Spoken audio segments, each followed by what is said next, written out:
अस्सलाम वालेकुम रहमतुल्लाहि वबरकातुहू। दोस्तों, जैसा कि आप जानते हैं कि अल हाफ़िज़ इंग्लिश अकेडमी की तरफ से एक कोर्स कंटिन्यू है, अल हावला रोज़ा वंडरफुल इंग्लिश लैंग्वेज कोर्स, जो कि बहुत ही ज़बरदस्त और वंडरफुल है। आप जिसके बहुत सारे लेसन देख भी चुके हैं, यानी present indefinite tense, past indefinite tense, future indefinite tense, और इसके अलावा बेसिक इंग्लिश भी आप देख चुके हैं। तो आज हम पहुंच चुके हैं प्रेजेंट कंटिन्यूस टेंस में, ज़माना हाल जारी में क्या इसकी डेफिनेशन है और क्या चीज़ है, आज इसी को देखते हैं। बहुत सिंपल डेफिनेशन है इसकी। डेफिनेशन है, जिन जुमलों से ये बात मालूम होती है कि काम मौजूदा ज़माने में जारी है, उसे हम प्रेजेंट कंटिन्यूस टेंस कहते हैं। फॉर एग्जांपल, मैं अभी कहता हूँ कि मैं जा रहा हूँ, मैं आ रहा हूँ, मैं आ रहा हूँ। या इसी तरह मैं कहता हूँ मैं अभी वीडियो देख रहा हूँ, मैं सबक सुन रहा हूँ, मैं पढ़ रहा हूँ। तो अब ये काम मौजूदा ज़माना भी है और साथ साथ ये काम जारी भी है, तो इसी को हम कहते हैं प्रेजेंट कंटिन्यूस टेंस। ओके, हम आगे चलते हैं। आगे हमारे पास है साइंस। ओके, साइंस में क्या होता है, यानी अलामात होती हैं कि उर्दू के जुमले के लास्ट में अगर इस तरह की अलामात आ जाती हैं तो फिर हम उनको कहते हैं कि ये प्रेजेंट कंटिन्यूस टेंस है। फॉर एग्जांपल, जुमले के आखिर में रहा है, मैं कहता हूँ वो जा रहा है, वो आ रहा है। इसी तरह रहे हैं, वो आ रहे हैं। इसी रही है, वो आ रही है, वो कर रही है।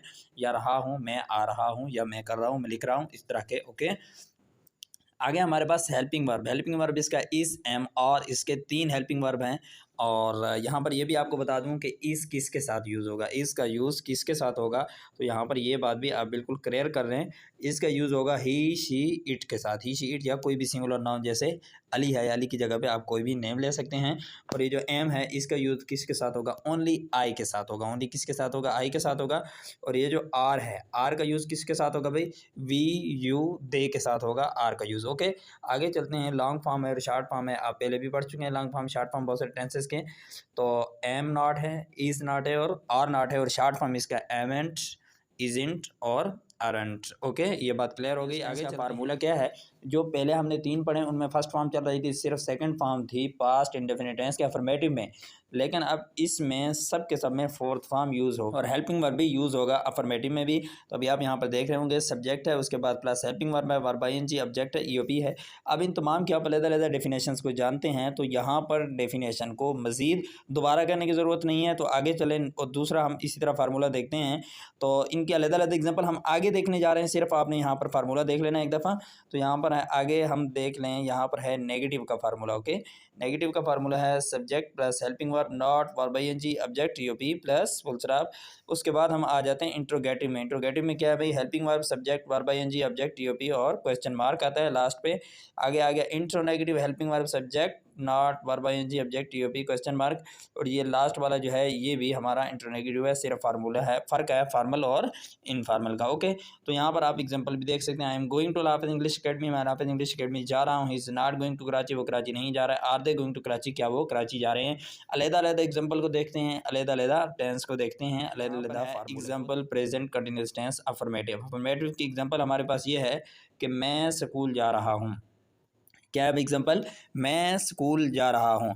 अब इसके लिए अब हमने इसको करना है ट्रांसलेट। हमने इसको क्या करना है भाई, ट्रांसलेट करना है इंग्लिश में। तो इसको इंग्लिश में ट्रांसलेट करने के लिए हम करेंगे क्या, बस ये सवाल है।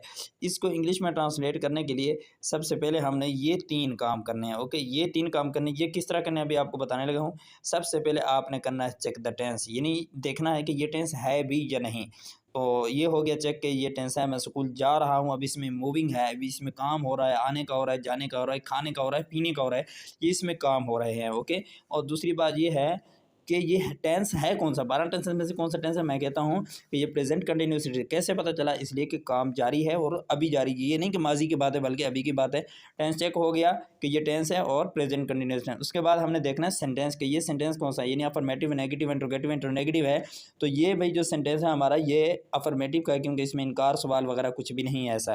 तो जब ये चीज़ क्लियर हो गई कि ये प्रेजेंट कंटिन्यूस टेंस का अफर्मेटिव सेंटेंस है, तो फिर हम इधर आ जाएंगे गो टू फार्मूला, यानी जो इसका फार्मूला होगा फिर हम उसमें चले जाएंगे।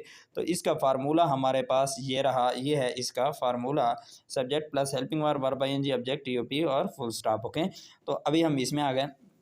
इस फार्मूले को याद करके, फिर हम आ जाएंगे उर्दू सेंटेंस में, और उर्दू सेंटेंस में आगे देखेंगे कि सब्जेक्ट कहाँ है, क्योंकि शुरू में इधर सब्जेक्ट है ना। तो इसी सब्जेक्ट को ज़हन में लेके हम आ जाएंगे इधर उर्दू में, आगे देखेंगे हमारा सब्जेक्ट कहाँ है। हमारा सब्जेक्ट यहाँ पर मैं स्कूल जा रहा हूँ। अब स्कूल जाने वाला कौन है, मैं है। तो इस मैं को उठा के हम मैं की इंग्लिश बनाएंगे, और ये मैं की इंग्लिश बन गई। तो यहाँ पर हमने रख दिया आई, शुरू में क्या रख दिया भैया, आई रख दिया। ओके, ये बात हो गई क्लियर। उसके बाद फिर हम आ जाएंगे वापस फार्मूले की तरफ। फिर हम किसकी तरफ आ जाएंगे भाई, फार्मूले की तरफ। यहाँ पर हमने देखा दूसरे नंबर पे हमारे पास क्या है, हेल्पिंग वर्ब है। तो इस हेल्पिंग वर्ब को उठा के फिर हम आ जाएंगे उर्दू वाले फार्मूले में, यहाँ पर उर्दू वाले सॉरी सेंटेंस में। तो यहाँ पर हम देखेंगे हेल्पिंग वर्ब। भाई हेल्पिंग वर्ब यहाँ पे नहीं देखना, बल्कि ये है प्रेजेंट कंटिन्यूअस टेंस है। इसकी हेल्पिंग वर्ब 3 है, इज, एम, आर। तो यहाँ पर हमने कौन सा रखना है, तो यहाँ पर पक्की बात है कि जब आई के साथ सिर्फ क्या होता है, एम यूज़ होता है, तो हमने यहाँ पर एम रख दिया है। ये हो गया आई एम। ओके, उसके बाद आगे चलते हैं। फिर हम जाएंगे फार्मूले में। तो फार्मूले में हमारे पास है वर्ब आईएनजी। फार्मूले में हमारे पास क्या है भाई, वर्ब आईएनजी। तो फिर हम इस जैन को लेके फिर हम आ जाएंगे यहाँ पर कि वर्ब हमारा है कौन सा, वो है जाना। तो अब जाने को उठा लेंगे, इसकी फोर्थ फॉर्म बना लेंगे, वो है गोइंग। तो ये हो गया हमारा आई एम गोइंग, यहाँ पर हमने गोइंग रख दिया है। ओके, आगे चलते हैं। आगे हमारे पास है ऑब्जेक्ट। हमारे पास क्या है भाई, ऑब्जेक्ट है। तो इसी ऑब्जेक्ट को उठा के फिर हम आ जाएंगे इधर, और हम देखते हैं कि ऑब्जेक्ट कहाँ है। यानी जाने का काम जो हो रहा है वो कहाँ पे वाक़ हो रहा है, तो वो स्कूल पे वाक़ हो रहा है। तो इस स्कूल की हम इंग्लिश लिख देंगे, तो लास्ट पे हमने लिख दिया स्कूल। ये हो गया हमारे ट्रांसलेट। इसी तरह हम करते हैं और ट्रांसलेट उर्दू से इंग्लिश करने का। और इस रूल से फ़ायदा ये होता है, एक तो ये हम ग्रामेटिकल पॉइंट्स के एतबार से कोई हम गलती नहीं करते हैं, और जब इस तरह का हमें पता चलता है तो हम कोई भी टेंस जो है वो चेंज कर सकते हैं, हमें कोई प्रॉब्लम और कोई मसला नहीं रहता। बस ट्रांसलेशन का तरीका याद रखिए। आगे हमारे पास फिर नेगेटिव की एग्जांपल है, वही है। सबसे पहले हमने इस टेंस को देखना है, ये टेंस कौन सा है, और उसके बाद फिर हमने देखना है सेंटेंस कौन सा है, ये सेंटेंस नेगेटिव का है। तो जब ये बातें क्लियर हो गई, ये टेंस भी है फिर नेगेटिव का, फिर हम फार्मूले में आ जाएंगे, और ये है इसका formula, subject plus helping verb not. बस नॉट का इजाफा है, बाकी सब कुछ वही है। आई रखा है, उसके बाद आई एम रखा है, उसके बाद नॉट रखा है। अगर आपको ये एग्जांपल समझ में नहीं आ रही तो आप प्रेजेंट इंडेफिनिट टेंस में चले जाएं, आप पास्ट इंडेफिनिट टेंस में चले जाएं, आप फ्यूचर इंडेफिनिट टेंस में चले जाएं। क्योंकि ये बहुत ही शॉर्ट वक्त में कोर्स कराया जा रहा है, तो आप देख सकते हैं पिछले टेंसेस। अगर आप प्रेजेंट इंडेफिनिट टेंस भी सिर्फ तवज्जो से सुन लेते हैं, तो बाकी टेंसेस आपको जैसे रिटन में आपके सामने मौजूद हैं, तो आपको खुद ब खुद समझ में आ जाएंगे कि इनको ट्रांसलेट कैसे किया गया। इसलिए मैं आगे चलता हूँ। आगे चलें, आगे है हमारे पास एग्जाम्पल किस चीज़ की है भाई, एग्जाम्पल इंट्रोगेटिव की। ओके, इंट्रोगेटिव का भी बस यही चीज़ है। सबसे पहले हम यहाँ पे देखेंगे क्या मैं स्कूल जा रहा हूँ। अब ये इंट्रोगेटिव है, यानी सवालिया जुमला है, तो इसके लिए भी हम यही करेंगे। पहले टेंस देखेंगे, उसके बाद सेंटेंस, उसके बाद फार्मूले की तरफ आके हमने ये चीज़ देख लेनी है। Helping verb, subject, verb ING, object और ईओपी, ये हो गया। तो सबसे पहले हमने यहाँ पे हेल्पिंग वर्ब उठाना है, और चूंकि हमारा हमने देख लिया कि ये टेंस जो है प्रेजेंट कंटिन्यूस है, इसलिए हेल्पिंग वर्ब 3 में से कोई एक आएगा, एम, इज़ या आर आएगा। तो ओके, यहाँ पर हम एम रखते हैं। एम क्यों रखते हैं, इसलिए कि आगे जो हमारा आने वाला सब्जेक्ट है वो आई है, उसके बाद फोर्थ फॉर्म है, टू है, स्कूल है। तो ये सारी चीज़ें क्लियर हो गई, जैसा कि मैं आपको पहले बता चुका हूँ। आगे इंट्रोनेगेटिव है।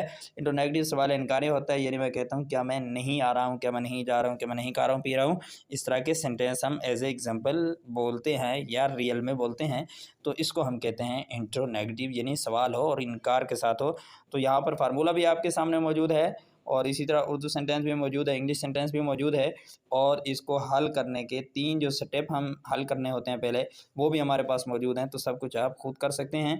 आगे चलें, आगे हमारे पास है कंजुगेशन, यानी हम इसको पढ़ के अपनी ज़ुबान में फ्लुएंसी ला सकते हैं, इंग्लिश आसानी के साथ बोल सकते हैं, और साथ साथ हमें स्ट्रक्चर हमारे जहन में नक्श हो जाते हैं, और कभी हम ग्रामर भूल नहीं पाते हैं। तो शुरू करते हैं। I am speak English, I am not speak English, and I am speak English, am I not speak English, am and try speak English.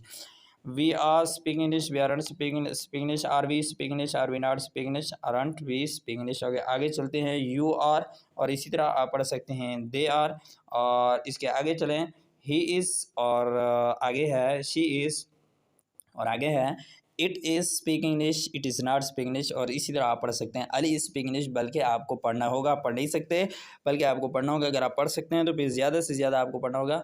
Okay, इंशाल्लाह मिलते हैं नेक्स्ट लेसन में। उम्मीद है कि आज का ये लेसन आपको समझ में आएगा। अगर आपको समझ आया है तो ज़रूर सबक को लाइक कीजिएगा, वीडियो को लाइक कीजिएगा, और साथ साथ कमेंट में बताइएगा, इज़हार मोहब्बत कीजिएगा। और अगर आपने अभी तक सब्सक्राइब नहीं किया तो ज़रूर अभी सब्सक्राइब वाले बटन को दबा दीजिएगा। मिलते हैं इंशाल्लाह नेक्स्ट लेसन में। अस्सलाम वालेकुम रहमतुल्लाहि व बरकातहू।